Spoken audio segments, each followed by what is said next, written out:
ဒါပေမဲ့သူ့ရဲ့ဒီအတွင်းဓာတ်ခံကပါရမီဓာတ်ခံရှိတဲ့လူနဲ့တူနေပါတယ်နော်အဲ့တော့ဒါကိုလည်းပဲနည်းနည်းဖြည့်ပြီးပြောချင်တာလူဟာဘဝတန်တရားအဆက်ဆက်မှာလုပ်ခဲ့တဲ့အမှုကိစ္စတွေအများကြီးရှိပါတယ်နော်အဲ့တော့လူမှာ potential တွေအများကြီးရှိတယ်လုံနိုင်တဲ့စွမ်းရည်တတ္တိတွေအများကြီးရှိတယ်အဲ့ဒီလုံနိုင်တဲ့စွမ်းရည်တတ္တိတွေကိုများများထုတ်သုံးရမှာအဲ့ဒီလူကဘဝကိုကျင့်နှံ့မှုရနော်ဒါကိုတစ်ခေါက်ပြန်ပြီးတော့အကျဉ်းချုံးပြီးတော့ပြောရရင်လူဟာကိုယ်အရေးချင်းကိုထုတ်သုံးရမှာဘဝကိုကျင့်နှံ့မှုရမယ်နော်ဒီအချက်ကိုတော်တော်ကိုနည်းနည်းသဘောပေါက်စေချင်တယ်နော်အရေးချင်းကိုမသုံးရဘဲနဲ့လွယ်လွယ်ကူကူပစ္စည်းဥစ္စာတွေအများကြီးဘလောက်ရရသူကကျင့်နှံ့မှုရမှာမဟုတ်နော်ဘာဖြစ်လို့လဲဆိုတော့ပစ္စည်းဥစ္စာအပြင်ပကပဲရတာနော်ကိုယ့်အတွင်းကအရေးချင်းမဟုတ်နော်အဲ့တော့တန်ဖိုးရှိတဲ့အလုပ်တစ်ခုကိုခက်ခက်ခက်ခက်ကြိုးစားလုပ်ပြီးတော့အောင်မြင်လာလို့ရှိရင်လူကကျင့်နှံ့မှုပိုရတယ်နော်အဲ့တော့တက်တက်တာတာနေရတာကိုကောင်းတယ်လို့မယူဆသင့်ဘူးတက်တက်တာတာနေရတဲ့သူဟာဘဝကိုကျင့်နှံ့မှုဘယ်တော့မှမရဘူးအဲ့တော့ကို့မှာဘလောက်ပဲအခြေအနေရပစ္စည်းဥစ္စာတွေပြည့်စုံနေတန်ဖိုးရှိတဲ့အလုပ်ခက်ခဲတဲ့အလုပ်တစ်ခုကိုကြိုးကြိုးစားစားနေမှာညမှာလုပ်နေရမယ်လူဟာအားနေရင်ကောင်းကိုမကောင်းတက်တက်တာနေရရင်ကောင်းကိုမကောင်းယောဂဖြစ်တော့မယ်နော်သူစိတ်ထဲမှာဘာမှမလုပ်ပဲနေတဲ့လူရဲ့စိတ်ထဲမှာကိုယ့်ယုံကြည်မှု self confidence ကအင်တန်နေတယ်နော်ဘာမှမလုပ်ရင်သူ့မှာဘာရည်ချင်းရှိမှာလဲဘာရည်ချင်းမှမရှိဘူးနော်အရည်ချင်းဆိုတာလုံးဝဖြစ်ပေါ်လာတာနော်ဟိုငုံနေတဲ့ potential တော့ရှိတယ်ဒါပေမဲ့အဲ့ဒီ potential ဆိုတဲ့အလားအလာဆိုတာကလုံးမှပဲအကောင့်ထဲပေါ်လာမှာနော်အဲ့တော့ဘာမှမလုပ်တဲ့လူမှာဘာရည်ချင်းမှအကောင့်ထဲမပေါ်တဲ့အတွက်ကြောင့်သူ့မှာကိုယ့်လေးစားမှုအားကိုးမှုယုံကြည်မှုအင်တန်နေတယ်ပတ်ဝန်းကျင်မှာတကယ်လုံနေကနေလို့ခက်ခက်ကြိုးစားရုန်းကန်ပြီးတော့ဟိုဖြစ်တဲ့လောက်ဖြစ်နေတဲ့လူနဲ့ရှင်တဲ့အခါမှာသူတော်တော်အားငယ်တတ်တယ်သိငင်တတ်တယ်နော်အဲ့တော့ဒီမှာမိုးကုတ်ကတခါကြီးပြောက်လဲပါတယ်ဆိုလို့တတိယလို့ပြောလိုက်ချင်နေတာနော်မိုးကုတ်ဥမြမောင်ဆိုတာသိမယ်ထင်တယ်နော်အဲ့ဒီမိုးကုတ်ဥမြမောင်တော်တော်ချမ်းသာတော့သူအလုပ်ကိုတိတ်လုပ်เสียမလိုဘူးလုပ်တော့ပေါ့နည်းနည်းပါးပါးတော့လုပ်နေရတာပေါ့လေဒါပေမဲ့တိတ်ချမ်းသာတော့အလုပ်ကတိတ်လုပ်เสียမလိုဘူးအဲ့တော့သူမနေ့ဆိုရင်ဟို hotel restaurant တွေတွားငွေချင်းတွေခေါ်စားတောက်ပျော်ပါနော်ညနေကျရင်လည်းဒီလိုပဲစားတောက်ပျော်ပါအဲ့လိုနေတာပေါ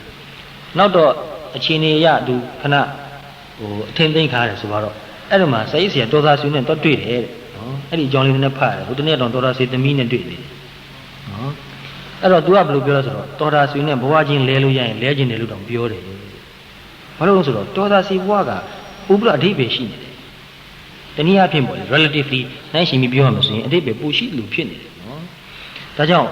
ဘဝကိုအဓိပ္ပာယ်ရှိကြည်ကြည်နက်နက်နေခြင်းနဲ့ဆိုရင်တက်တက်တာတာမလေးပါနဲ့ကြိုးစားပါလုပ်ပါအရေးချင်းကိုများများထုတ်ပါအရေးချင်းများများထွက်လေလေကျင့်နှံ့မှုရတယ်လည်းပဲအဲ့တော့အရေးချင်းထွက်ဖို့ဆိုတာအခက်အခဲကိုရင်ဆိုင်ရမယ်အခက်အခဲကိုရင်မဆိုင်ဘဲနဲ့ဘလို့မှအရေးချင်းမထွက်နိုင်ဘူးအဲ့တော့အခက်အခဲတွေကိုတဖြည်းဖြည်းပိုးပြီးတော့ရင်ဆိုင်သွားနော်မလုပ်ဘူးသေးတဲ့အလုပ်တွေပိုးပြီးတော့လုပ်ရမယ်နော်အဲ့တော့စာဝန်ကြီးအတွက်လုပ်ရလဲရှိတယ်ပညာရေးနဲ့ပတ်သက်ပြီးလုပ်တာရှိတယ်ဘာသာရေးနဲ့ပတ်သက်ပြီးလုပ်တာတွေလည်းရှိတယ်တိုင်းရေးပြည်နဲ့ပတ်သက်ပြီးလုပ်တာတွေလည်းရှိတယ်လူမှုရေးပတ်သက်ပြီးလုပ်တာတွေလည်းရှိတယ်အများကြီးရှိပါတယ်အကုန်လုံးလုပ်ရမှာပဲနော်အဲ့ဒီလူအရေးချင်းတွေမှာဒီနဲ့တဲ့မြင့်မြတ်တဲ့အသိဉာဏ်ကိုရနိုင်တဲ့အရေးချင်းဆိုတာလည်းပဲရှိတယ်နော်အဲ့တော့လူဟာ intellectual ဖြစ်တယ်နော်ဒီစာပေအသိဉာဏ်ပိုင်းအတွေးခေါ်ပိုင်းဒါကိုသိနိုင်နားလည်နိုင်တဲ့အရေးချင်းရှိတယ်နော်တခြားလည်းပဲအလောက်ကံအမျိုးမျိုးလုပ်နိုင်တဲ့အရေးချင်းလည်းရှိတယ်နော်အာယုံအမျိုးမျိုးခံစားနိုင်တဲ့အရေးချင်းလည်းရှိတယ်နော်ဒါလည်းအရေးချင်းတစ်ခုလိုပဲခေါ်မှာပဲနော်ဟိုအမတန်အစိမ့်နိုင်တဲ့တရားတွေကတချို့အာယုံတွေတို့မခံစားနိုင်ဘူးနော်ဥပမာတီကောင်လုံးတရားဆိုရင်ဘာမှသူသိခံစားနိုင်တာမရှိဘူးနော်အဲ့တော့အစိမ့်မြင့်တဲ့တရားဟာခံစားနိုင်တဲ့အရေးချင်းလည်းပိုရှိတယ်နော်ပိုရှိနေတော့ဒါလည်းပဲအထက်လျောက်တော့ခံစားရတာတို့တော့ဒီလောက်တော့မပြည့်စုံသေးဘူးနော်လူဟာ spiritual ဖြစ်ပါတယ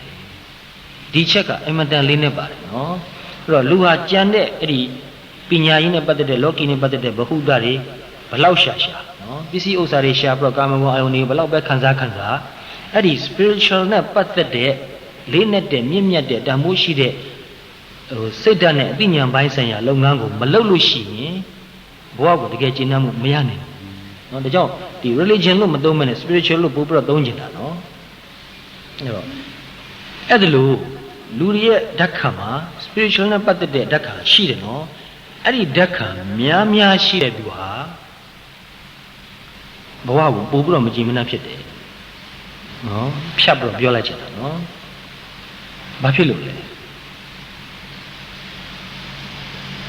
ည်းနည်းစဉ်းစားဖို့ကောင်းတယ်နော်အဲ့တော့အဲ့ဒါလို့လေးနဲ့တဲ့မြင့်မြတ်တဲ့ spiritual နဲ့ပတ်သက်တဲ့ပါရမီဓာတ်ခံများရှိတဲ့လူဟာ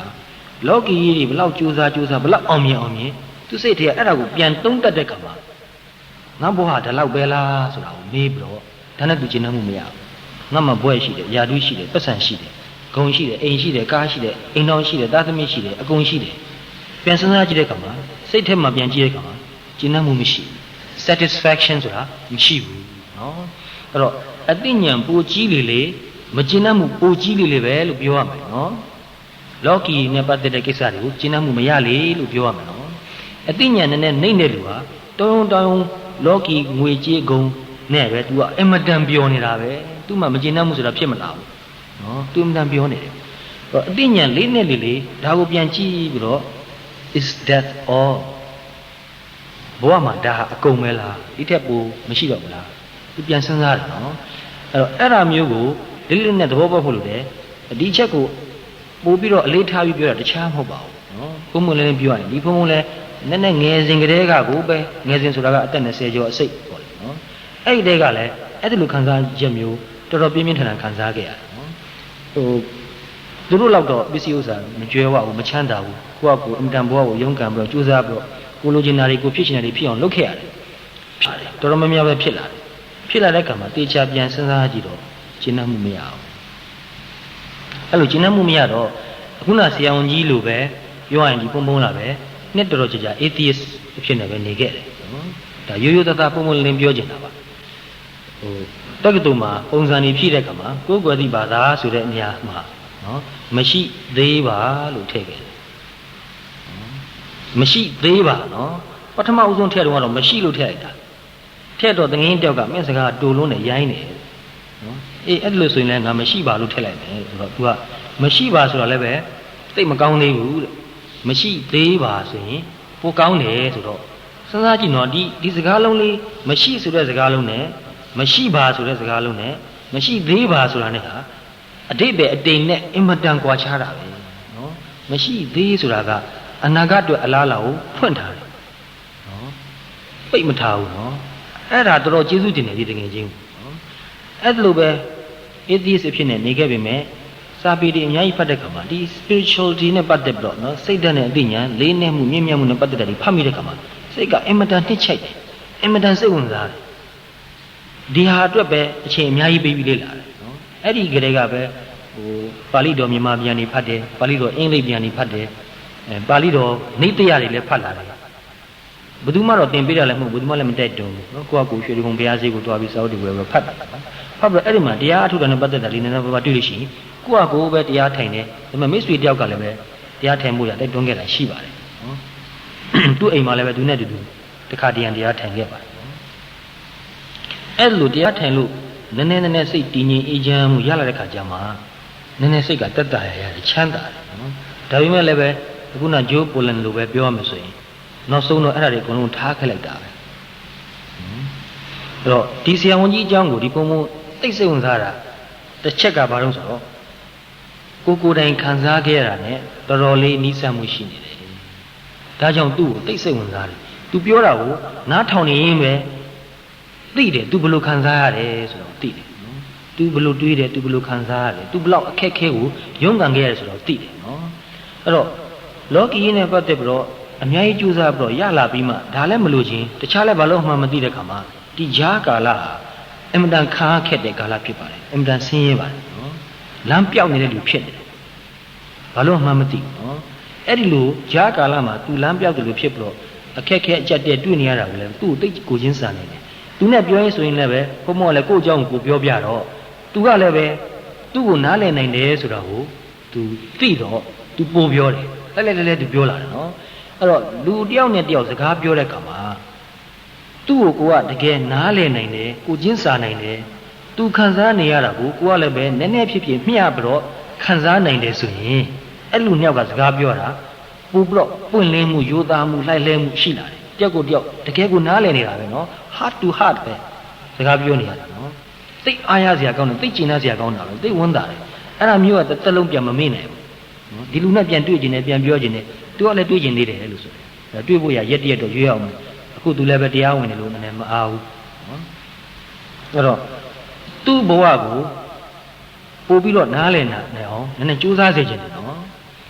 အဲ့ဒါလိုနဲ့တူဆိုတော့ခုနစကားကိုပြန်ကောင်းရင်ရိတ်တာတစ်ခုမှာ10ရက်စရင်သွင်းလိုက်တယ်တရားထုတ်ဖို့အဲ့စရင်သွင်းပြီးတော့သူတရားထုတ်ပြီးနေလိုက်ရောနော်အဲ့တော့သူ့နောက်ခံကိုပြန်ကြည့်ရင်သူကအပျော်ပေါင်းအဲ့ဒီချိန်မှာမမက်တော့သူမလိုချင်တော့နော်အဲ့တော့သူ့စိတ်ကိုတခြားဘက်ကိုဆွဲဆောင်နိုင်မဲ့အင်အားအသိမရှိဘူးအဲ့တော့တရားထိုင်နေဆိုရင်လည်းပဲသူကပြက်ပြက်သားသားတရားထိုင်တော့တာပဲငကိုယ်ကသူ့ personality ကိုကလုံးမယ်ဆိုရင်အာသွန်ပြီးတော့လုံးတတ်တဲ့ personality မျိုးနော်အဲ့လိုစိတ်ဓာတ်မျိုးရှိရလို့ဆိုတော့တရားထိုင်လိုက်ကြတဲ့ကထိထိမိမိတိတိကျကျမခိုမကမလိမ်မညာပဲနဲ့စိတ်ရောကိုယ်ပါလုပ်တော့တာပဲနော် whole heartedly လုပ်တာပဲနော်အဲ့တရားနဲ့ပတ်သက်လာရင်အဲ့ဒီအချက်ကအရေးကြီးတယ် whole heartedly လုပ်ဖို့အရေးကြီးပါတယ်စိတ်မပါတပါနဲ့လုပ်ရင်အကျိုးမရှိဘူးနော်အဲ့တော့သူစူးစမ်းပြီးတော့တရားထိုင်တယ်အခြေခံအနေနဲ့တော့ဒီဘုံဘုံတို့လည်းအာနာပါနနဲ့ပဲစခဲ့တယ်နော်သူလည်းပဲအာနာပါနနဲ့စတာပါပဲနော်အင်မလကိုထိုင်ပြီးတော့အာရပါရအသက်ရှူတာပဲအဲ့ဒီအသက်ရှူတာကိုတတိကတ်ထားတယ်အစမှာတော့ဝင်လာမှန်းသိတယ်ထွက်သွားမှန်းသိတယ်ဒီလောက်ပါပဲနော်ပြညတ်ပဲဒါလည်းပဲနော်အဲ့တော့နှာခေါင်းဆိုလည်းပြညတ်လေးဆိုလည်းပြညတ်ပဲတကယ်တော့နော်ဝင်တယ်ဆိုလည်းပြညတ်ထွက်တယ်ဆိုလည်းပြညတ်ပဲတတ်မှတ်ချက်အခေါ်ဝေါ်ကြီးပဲနော်တိုးတော့အစမှာတော့ဒါကိုပဲအာယုံပြုရမှာပဲဒါအာယုံပြုနေကြအာယုံပဲဒီလိုနဲ့တဖြည်းဖြည်းကြာလာတဲ့ခါကျတော့တိုးနေတဲ့သဘောလေးကိုသိတယ်အာရပါရအသက်ရှူလေးလေးဒီ pressure များတဲ့အတွက်ကြောင့်တိုးတဲ့သဘောဟာပို့ပြီးတော့သိတာလေးပဲနော်အဲ့တော့တိုးပြီးတော့ဝင်တယ်တိုးပြီးတော့ထွက်တယ်တိုးနေတာလေးကိုသိနေတာပဲတဖြည်းဖြည်းနဲ့ကြာတဲ့ခါမှာဒီတိုးမှုမှာပဲထိမှုဆိုတာရှိတယ်နော်တိုးသွားလို့ထိသွားတာပဲနော်ပုတ်သွားတဲ့သဘောမျိုးဖြစ်နေတယ်နော်ဒီလိုပို့ပြီးတော့ဝင်ပြီးတော့ပုတ်ပြီးတော့ထွက်နေတဲ့သဘောလေးကိုပဲအာယုံပြုပြီးတော့ကြည့်တဲ့ခါမှာဒီ sensation ကအမှန်တန်သိတာတယ်ဒါကိုကြာအာယုံပြုလာတဲ့ခါကျတော့စချင်းထိလိုက်တာပို့ပြီးတော့လေကနာရီဝမှာထိပြီးတော့ဝင်သွားတာကိုသိတယ်ပြန်ထွက်တဲ့ခါလည်းပဲစချင်းထိတာကိုသိလိုက်တယ်ပို့ပြီးတော့ပြန်လေထွက်သွားတာကိုသိနေတယ်နော်အဲ့တော့အစအလယ်အဆုံးဆိုတာအဲ့ဒါကိုပြောတာတချို့ကအဲ့လိုသဘောမပေါက်တော့အစဆိုတာနှာခေါင်းမှာအလယ်ဆိုတာရင်ကြိုက်မှာအဆုံးဆိုတာချက်မှာလို့ပြောတယ်လေဟာချက်ထဲမရောက်ပါဘူးချက်ကတကယ်တော့ ligament ပါပဲအစဆုံးမှသာဒီထဲကသူကတွေးသွားဖို့ရလမ်းကြောင်းဖြစ်ပြီမဲ့ဝိဖွားပြီးတဲ့နောက်မှာသူကအယုတ်ဖြစ်သွားတာပဲ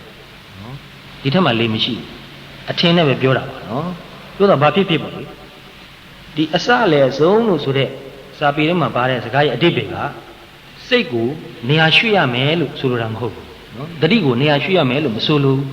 တတိကတော့ဒီတနေရာမှာပဲရှိရမယ်စတယ်ဆိုတာကဘာလို့ဆိုတော့ဝင်လေရဲ့စလိုက်တဲ့ process ရဲ့အစကိုပြောတာနော်နေရာကိုပြောတာမဟုတ်နော်ဒီ process ရဲ့အစကိုသိလိုက်တယ်စချင်းသိတယ်ပြီးတော့တစ်ဆက်တည်း continuity ကိုပြောတာအလဲဆိုတာဒီအဆုံးနဲ့အစကြားထဲကအကုန်လုံးအလဲလို့ခေါ်တာပဲအလဲဆိုတာ point တစ်ခုမဟုတ်နော်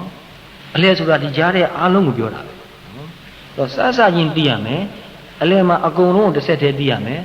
ဆုံးတဲ့အထိအောင်သိရမယ်လို့ပြောတာတဘောက process တစ်ခု complete ဖြစ်တဲ့အထိအောင်အကုန်သိရမယ်စိတ်ကတော့ဒီတနေရာမှာပဲရှိရမယ်နေရာရွှေ့ဖို့မလိုဘူးနော်အဲ့လိုပဲစိတ်ကိုတနေရာနဲ့ထားပြီးတော့ဝင်တာအစတည်းကသိတယ်အလယ်မှာလည်းထိပြီးတော့တိုးပြီးတော့ဝင်သွားတာသိတယ်နောက်ဆုံးသွားတယ်ပြန်ထွက်တဲ့ခါမှာလည်းထွက်တာဆက်ချင်းသိတယ်တစ်ဆက်တည်းသိတယ်ဆုံးတဲ့ထိအောင်သိတယ်နော်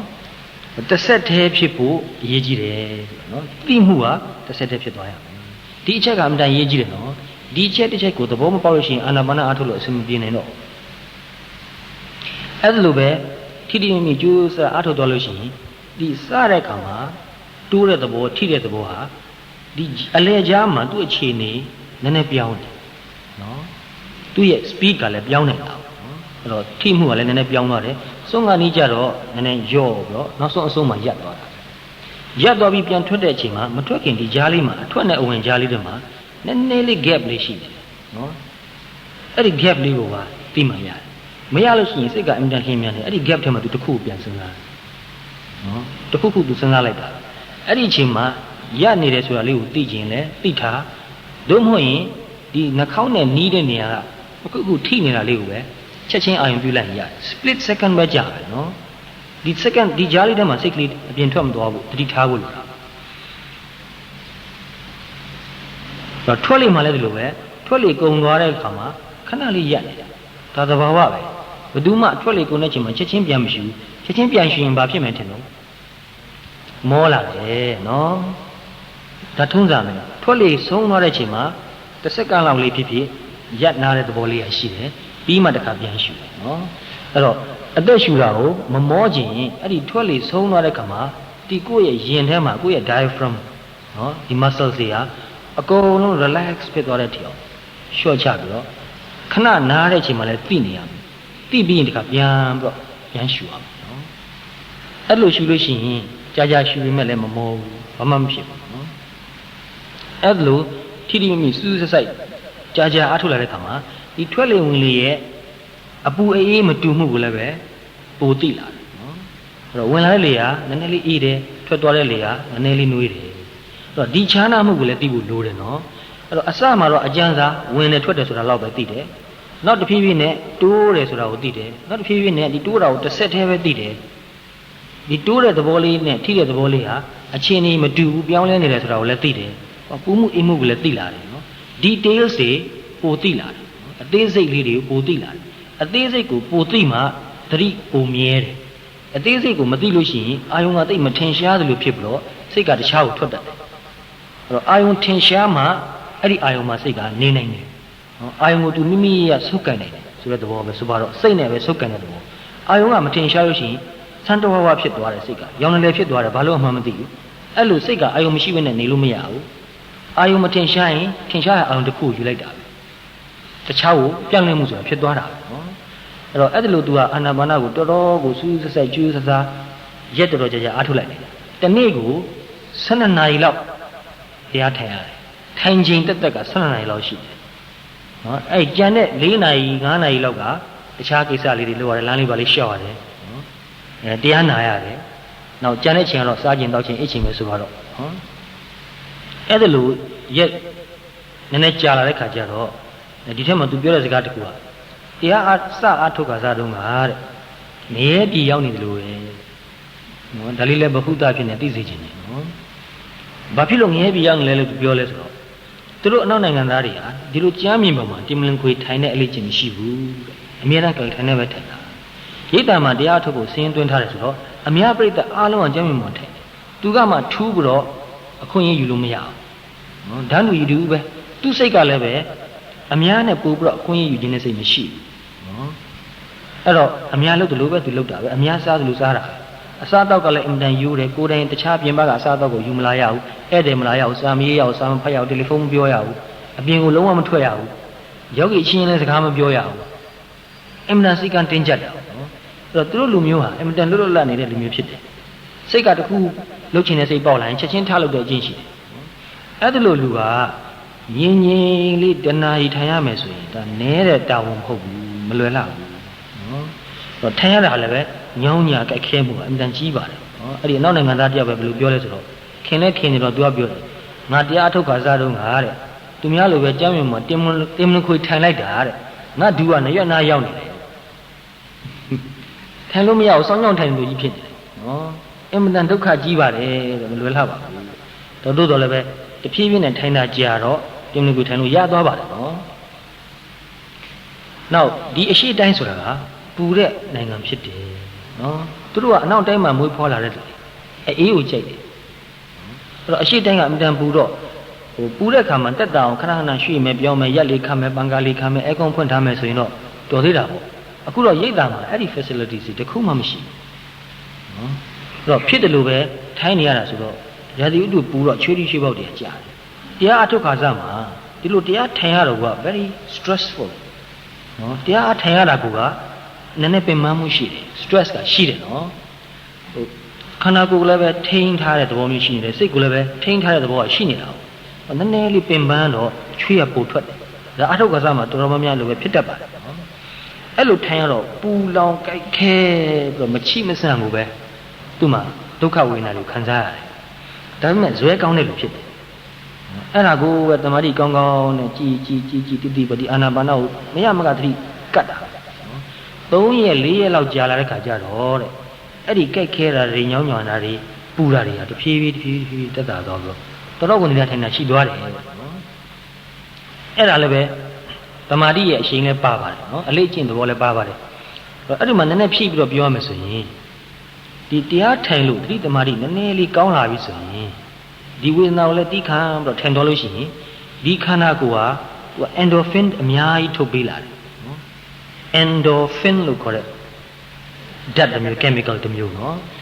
သူ့စကားကနှလုံးကိုပေါင်းထားတာပါ endogenous morphine ဆိုတဲ့စကားလုံးပဲနော်ရုပ်တရက် morphine ဆိုတဲ့စကားလုံးကြားလိုက်လို့လက်မသွားစေချင်အပြင်မှာသုံးတာကိုတော့ morphine လို့သုံးတယ်စကားလုံးနော် INE နဲ့သုံးထားတာနော် PHINE နဲ့သုံးတယ်ဒီ morphine ကတော့အနောက်က E တစ်လုံးမပါဘူးတမင်တကာသူ့ကိုစလုံးပေါင်းမတူအောင်သူတို့သုံးထားတဲ့စကားလုံးဖြစ်တယ်နော်အဲ့တော့အပြင်ပက morphine ကဒီ operation တွေပဲလုပ်ရလူတွေထိုးပြရနော်အမတန်နာကျင်ကြက်ခဲလို့ရင်တက်တာအောင်ဆိုပြီးထိုးပြရဒီခန္ဓာကိုယ်တွင်းကထွက်လာတဲ့ morphine ကအဲ့ဒီ morphine နဲ့အာနိသင်ချင်းတော်တော်ပဲတူပါတယ်သို့တော့ endogenous ဆိုတဲ့အတွက်ကြောင့်ခန္ဓာကိုယ်အတွင်းမှာပဲသူကထုတ်လုပ်တယ်နော်ဒီ endorphin ဆိုတဲ့ဓာတ်ကလူတိုင်းရဲ့ခန္ဓာကိုယ်မှာသဘာဝအတိုင်းထုတ်တယ်လူတိုင်းပဲအဲ့ဒီ endorphin ဆိုတဲ့ဓာတ်ထုတ်လုပ်တာနည်းသွားလို့ရှိရင်အဲ့လူကညောင်းညံမှုကြိုက်ခဲမှုအကြီးကျယ်ခံစားရအဲ့လိုလူကအကြိုက်ခဲပြောက်စေးကိုဆွဲတတ်တယ်မွေးရည်စေဝါလည်းပို့ပြီးဆွဲတတ်တယ်တဲ့သူတို့မွေးရည်စေဝါဆွဲလူတွေတချို့ကို research လုပ်ကြည့်တဲ့အခါမှာအဲ့ဒီမွေးရည်စေးဆွဲတဲ့လူတွေရဲ့ခန္ဓာကိုယ်မှာ endorphin level ကနှိမ့်နေတယ်သူတို့စိတ်ထဲမှာမကြည်မလင်ဖြစ်တယ်ပင်ပန်းတယ်နွမ်းနေတယ်နော် endorphin level မြင့်လာလို့ရှိရင်လူကကြည်လင်တယ်ရှင်လန်းတယ် relax လည်းပိုဖြစ်တယ်လို့ဆိုတယ်နော်အဲ့တော့တရားထိုင်လို့ရှိရင်တော့ဒီ endorphin level ကတော်တော်ကြီးကိုမြင့်တက်လာတယ်ဒါကို research အနေနဲ့လုပ်ထားတဲ့ paper တွေကျမ်းဂန်တွေအများကြီးဖတ်ပူးပါတယ်ရှိလဲရှိတယ်နော်အဲ့ဒီတရားထိုင်လို့တမာတိအင်မတန်ကောင်းနေတဲ့အခါမှာဒီတရားထိုင်တဲ့ယောဂီကိုမေးကြည့်လို့ရှိရင်သူပြောတယ်သူ့မှာညောင်းညံခြင်းခဲခဲခြင်းပူလောင်ခြင်းဆင်းရဲခြင်းဘာမှမရှိဘူးသူ့ခန္ဓာကိုယ်က weightless လို့ဖြစ်နေတယ်ဒါကြုံမှုမယ်နော်ခန္ဓာကိုယ်မှာ weight မရှိလို့ဖြစ်နေ floating sensation ဆိုတာဖြစ်နေနော်အဲ့ဒီအချိန်မှာအုံနောက်ကနေပြန်ပြီးတော့ဆင်းလာတဲ့သွေးပြန်ကြောကသွေးကိုသူတို့ဖောက်ယူပြီးတော့ဓာတ်ခွဲကြည့်တဲ့အခါမှာ very high level of endorphin ကိုတွေ့ရတယ်သိမြင့်နေတယ်အဲ့ဒီ endorphin level သိမြင့်လို့လည်းပဲသူ့မှာညောင်းညံခြင်းမရှိဘူးပူလောင်ခြင်းမရှိဘူး weight လည်းမရှိလို့ဖြစ်သွားတယ်အဲ့ဒီလိုပြောလိုက်တော့ဒါ chemical ရဲ့ action ကြောင့်ဒီလိုဖြစ်တယ်လို့ဒီလိုတစ်ဖက်ကရုပ်ပိုင်းဆန်ဆန်တွေးခြင်းလည်းတွေးမယ်နော်အမှန်တော့မဟုတ်စိတ်ကြောင့်ဖြစ်တာပါပဲစိတ်ကြောင့်တမာတိကောင်းလာပြီးတော့အဲ့ဒီစိတ်ရဲ့တမာတိရဲ့အရှင်ကြောင့်ပဲခန္ဓာကိုယ်ကသူ့ဟာသူပြုပြင်တာနော်ဒီခန္ဓာကိုယ်ကထွက်လာတဲ့ endorphin ကဆွဲတဲ့သဘောမျိုးမရှိဘူး drug addiction လို့ symptoms မျိုးသူ့မှာမရှိဘူးနောက်တစ်ခုကပြောရမယ်ဆိုရင်တော့ဒီလို level ကိုရအောင်တရားထိုင်နေတဲ့သူဟာနောက်ထိုင်လိုက်ရင်သိမကြဘူး15မိနစ်လောက်ကြာရင် endorphin ကအများကြီးထွက်လာတာတရားထိုင်လို့15မိနစ်20အလွန်ဆုံးပဲ endorphin တွေထွက်လာပြီဆိုသူ့ခန္ဓာကိုယ်ပေါ်ပါကြည်လင်အေးချမ်းစိတ်ကလည်းနည်းနည်းပျော်လာတယ်နော်အဲ့တော့ပါဠိစာပေမှာလည်းရှိတယ်တရားထိုင်လို့အလေးကျင့်နည်းနည်းများလာပြီဆိုရင်တမာတိကောင်းလာပြီဆိုရင်ကာယလဟုတာစိတ်တလဟုတာဆိုတာဖြစ်တယ်တဲ့ကိုယ်ဤပေါ်ပါခြင်းစိတ်ဤပေါ်ပါခြင်းဆိုတာဖြစ်လာတယ်နော်ပေါ်လာတယ်စိတ်ထဲမှာလည်းလေးလံမှုထိုင်မှမှုမရှိဘူးလို့ခန္ဓာကိုယ်မှာလည်းပဲလေးလံမှုထိုင်မှမှုမရှိဘူးနော်ကာယမုဒုတာစိတ်တမုဒုတာဆိုတာဖြစ်လာတယ်မုဒုဆိုတာနုညံ့တာကိုပြောတာနော်ခန္ဓာကိုယ်ကပထမတော့တရားအထုတ်ခါစားမှာတောင်းတောင်းကြီးတင်းတင်းကြီးထိုင်ရတယ်နော်သိ stress များတယ်နော်ဒီပုံစံအတိုင်းကြာကြာထိုင်နေကြမဟုတ်တော့ဒီအနေထားကိုမပြင်းမနဲ့ကြာကြာထားလေလေတင်းလာလေညောင်းလာလေလေခါခက်လေလေဖြစ်တယ်ဒါပေမဲ့တမာတိကောင်းလာတဲ့ခါကျတော့အဲ့လိုမဖြစ်တော့ဘူးဒီ muscle တွေအကုန်ရော့ကြတော့နော်စိတ်ကလည်းပဲအစမှာတော့တင်းထားရတယ်နော်ဒီစိတ်တခြားကိုမရောက်အောင်တခြားကိုမရောက်အောင်ဆိုပြီးတော့တော်တော်ပဲတင်းထားတယ်နော်အဲတမာတိကောင်းလို့အရှိန်နဲ့ရသွားပြီဆိုရင်စိတ်ကသူ့ဟာသူပဲဒီအာယုံလေးမှာနေပြီးတော့အလိုက်တင်လေးပုံမှန်လေးသူ့ဟာသူသွားနေတာနော်တိမှုလေးကသူ့ဟာသူပုံမှန်ဖြစ်သွားတော့စိတ်မှလည်းပဲရော့သွားတယ်နော်ရော့သွားတယ်ဆိုတာကဝိရိယရော့သွားတယ်လို့မဆိုနိုင်ဘူးနော် tension ရော့သွားတာကိုပြောတာနော်အဲ့တော့ခန္ဓာကိုယ်မှာလည်း tension မရှိတော့ဘူးစိတ်မှာလည်း tension မရှိတော့ဘူးခန္ဓာကိုယ်က relax ဖြစ်နေတယ်စိတ်ကလည်းပဲ relax ဖြစ်သွားတယ်နော်အဲ့ဒါကိုပဲကာယမုဒ္ဒတာစိတ်တမုဒ္ဒတာလို့ခေါ်တာပဲနော်ကိုယ်ဤနုညံ့ခြင်းစိတ်နုညံ့ခြင်းဆိုတာဖြစ်သွားတယ်နော်တခြားလည်းပဲဖြစ်တာတွေအများကြီးရှိပါတယ် အဲ့ဒါလို့တမာတိတော်တော်လေးကောင်းလာတဲ့ခါမှာတက်တောင့်တက်တာဖြစ်သွားတော့တရားထုတ်ရတာအင်မတန်ချမ်းသာလာတယ်ပိုပြီးပျော်လာတယ်အဲ့လိုအချိန်မှာပီတိတို့ဘာလို့လဲဖြစ်တတ်တယ်နော်ပတ္တိလည်းဖြစ်တတ်တယ်ငြိမ်းချမ်းကာယပတ္တိစိတ်တပတ္တိကိုယ်စိတ်နှစ်ပါးလုံးရဲ့ငြိမ်းအေးခြင်းဆိုတာဖြစ်လာတယ်အေးနေစိတ်ထဲမှာနော်တချို့ဘယ်လောက်ထိအောင်ဖြစ်တယ်ဆိုရင်ဒီလို air condition ပေးထားတဲ့အခန်းထဲမှာထိုင်ရတယ်လို့ပဲအေးနေတယ်တချို့ကြတော့လည်းပဲဒီစောင်းတွင်းမှာနှင်းတွေတဲ့နေတဲ့ကြားထဲမှာထိုင်ရတယ်လို့ပဲနော်အမှုန်တေးသေးလေးတွေအေးအေးလေးလာထိတယ်လို့ပဲဖြစ်တယ်နော်အမှန်တန်အေးတယ်ဟိုတလောကပဲဒီရန်ကုန်ကနေမကြီးတယောက်လည်းအဲ့လိုပဲပြောတယ်သူတကူလုံးကအေးနေတာပဲတရားထုတ်တဲ့ခါမှာအဲ့ဒီနောက်ပိုင်းမှာတော့တရားထုတ်လို့တိတ်အဆင်ပြေသွားပြီဒီအစင်းနောက်ကိုပဲတချို့ကအင်မတန်အထင်ကြီးပြီးဆွဲလန်းတတ်တယ်နော်အနောက်နိုင်ငံသားတော်တော်များများဆိုရင်အဲ့ဒီကာယပတ္တိစိတ်တပတ္တိဆိုတာဖြစ်လာပြီဆိုရင်သူတို့အဲ့ဒါကိုတရားထုတ်လို့ထင်ပါတယ်ငါတရားထုတ်ရတော့လို့ငါတလောက်ချမ်းသာနေတာပဲလို့ထင်တယ်အမှန်တော့တရားထုတ်မဟုတ်သေးဘူးဒါအစပဲရှိသေးတယ်အဲ့လိုနဲ့ဆက်ဆက်ပြီးတော့တရားထုတ်သွားလိုက်တာတရားအထုတ်တဲ့ course တစ်ခုပြီးသွားတဲ့ခါကျတော့ပြီးကနီးလေလေ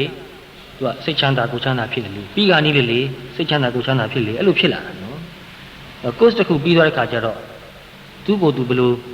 ဟိုပြောရဲဆိုတော့ငါတကယ်လူချင်းနေတာဒါပဲနော်သူတက်လုံးအများကြီးလုပ်ခဲ့တယ်နော်အများကြီးရှာခဲ့တယ်နော်သူလူချင်းတာကိုသူသိတယ်အခုသူလူချင်းတာဘာလဲဆိုတာသူသိပြီနော်ဒါပေမဲ့ရပြီလားဆိုတော့အစပဲရှိသေးတယ်တကယ်မရသေးဘူးနော်လမ်းစာပဲရှိသေးတယ်အဲ့ဒါနဲ့သူကဇက်တိုက်ပဲတရားကိုစက္ခအားထုတ်သွားတော့တာဒါလောက်နဲ့သူကျင့်တတ်မနေတော့နောက်ဆုံးသူ့မှာ300ဆွဲစရာငွေတော်တော်လေးနည်းသွားတဲ့အထိပဲတရားပဲအထုတ်တော့တာအဲ့လိုတရားထုတ်ပြီးတော့သ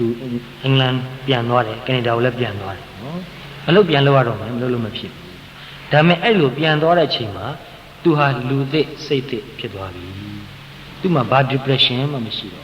သူ့ဘဝကိုသူအများကြီးကျဉ်းတတ်တဲ့လူဖြစ်လာပြီနော်အားလုံးပြောင်းသွားတာနော်တော့ပြောင်းသွားပြီးတော့သူကမှအလုပ်ပြန်လုပ်တယ်လုပ်တော့သူကအရင်တုန်းကတော့တဲ့တပည့်တော်တို့ကလူနာများရအောင်ကြိုးစားတယ်လူနာများရရင်ပတ်စံများရအောင်အခုတော့လူနာတယောက်ရောက်လာတယ်ဆိုရင်အဲ့ဒီလူနာကိုအေးအေးဆေးဆေးသူစကားပြောတော့တာလူဆိုတာတဲ့ခန္ဓာကိုယ်မှာယောဂကြီးတစ်ခုဖြစ်ပြီးဆိုရင်စိတ်မှာလည်းပဲစိတ်ဆင်းရဲမှုဆိုတာရှိပါတယ်ခန္ဓာကိုယ်ကြီးပဲကုပေးလို့မလုံလောက်သေးဘူးစိတ်ကိုလည်းပဲကုပေးဖို့လိုတယ်တော့သူကတရားအထုတ်လာရလို့ဆိုတော့စိတ်ကိုပို့ပြီးတော့သူသိလာပြီနော်စိတ်ရဲ့အရေးကြီးပုံကိုလည်းပဲသူတော်တော်သိလာပြီဆိုတော့လူတယောက်ကိုကြည့်လိုက်ရင်ရုပ်ကိုကြီးပဲကြည့်တာမဟုတ်ဘူးစိတ်ကိုပါမှန်းပြီးတော့အာယုံပြုကြည့်တယ်နော်သူကိုယ်တိုင်တရားထုတ်ပြီးတော့သူ့စိတ်ကိုလည်းသူမြင်လာတာဟုတ်နော်ကာယ ानु ပတ္တနာအာနာပါနနဲ့စရတဲ့ပြီးတော့သူကတကူလုံးခေါင်းကနေခြေထောက်ထိဝေဒနာ ानु ပတ္တနာလည်းအထုတ်တာဟုတ်ခေါင်းကနေစပြီးတော့နဖူးကနေပါကနေနှခမ်းစသည်ဖြင့်လဲချောင်းဂုတ်ပခုံးကြော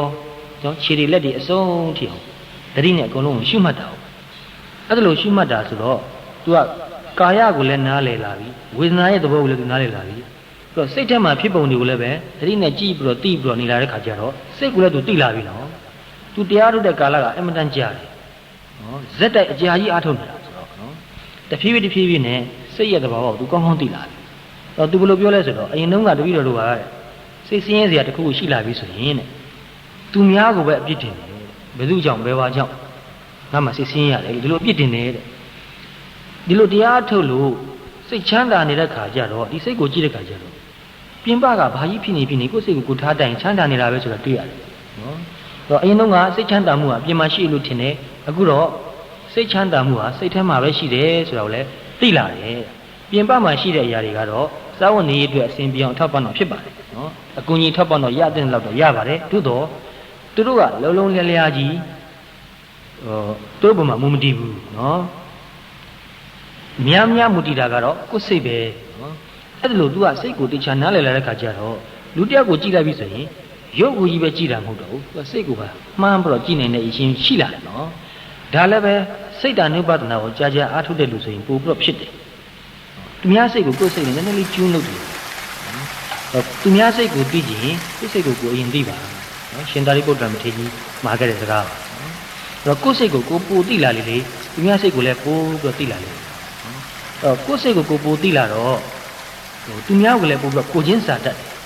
်နော်သူများကကိုယ်ကိုတကယ်လေးလေးစားစားယုံကြည်အာယုံစားရိုက်ပြီးတော့မေတ္တာကရုဏာနဲ့စကားပြောရလို့ရှိရင်ကိုယ်စိတ်ကဘလောက်ကျဉ်းနှံ့မှုရတယ်ဆိုတာသိတယ် ကိုယ်အပေါ်ယံလေးဆက်ဆံသွားရင်တိတ်သဘောမကျဘူးအားမရဘူးနော်အဲ့လိုပဲသူကိုယ်တိုင်ကလည်းသူများနဲ့ဆက်ဆံတဲ့ခါမှာအပေါ်ယံလေးမဆက်ဆံတော့ဘူး